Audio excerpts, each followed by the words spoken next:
Hello guys, welcome back to this brand new video. This video is all about the chipa-ta tutorial part 7. In this video we're gonna show you exactly how to do the serialization to JSON and the Indicator.from string functions from chipa-ta. So guys, remember, a quick reminder, you can check our services, check our community, highly recommend to check our Discord server, and yes, without further ado, let's get started in the video. Okay guys, so this is some starter code. It's the same code we used in the notebook file, but in this case I'm just gonna do it in this way.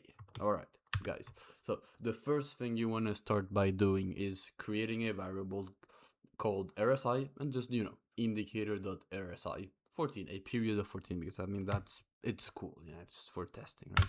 Okay, then you want to get the to JSON. So basically you'll take this list of candles, convert it into a JSON file. Right now here you'll see that we're printing this, and here not sure if it will truly work, I mean just to see, but normally at least, yeah, okay, here you can see that the preview and now the indicators, everything is as JSON as it should be. Great, right guys.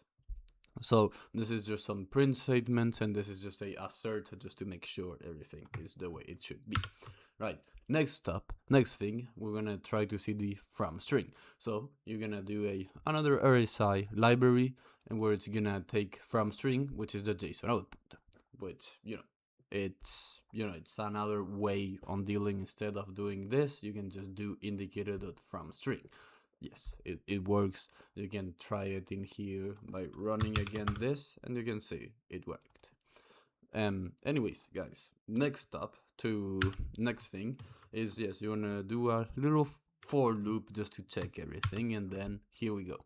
So you're gonna do the original value variable, which is gonna be the RSI.next of a period of 11, or I think, no, sorry, I mean a candle of 11, and then a copy, which is, yes, exactly. Then we can run this, and you'll see it gets the RSI outputs.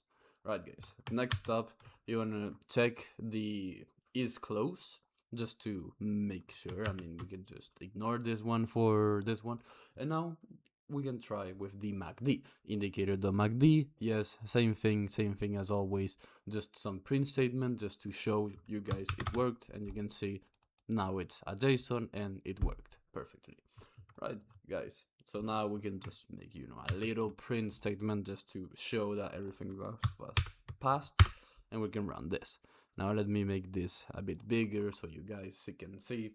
So here you can see all the data, everything in the chipa-ta library, everything working.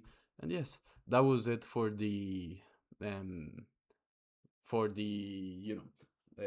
part 7 of this video series. And I'm really happy you guys got to see this and learn about this. So yes, right guys, thank you very much for watching, and for Chipa's work, my name is Vio Walker, and I see you in the next one.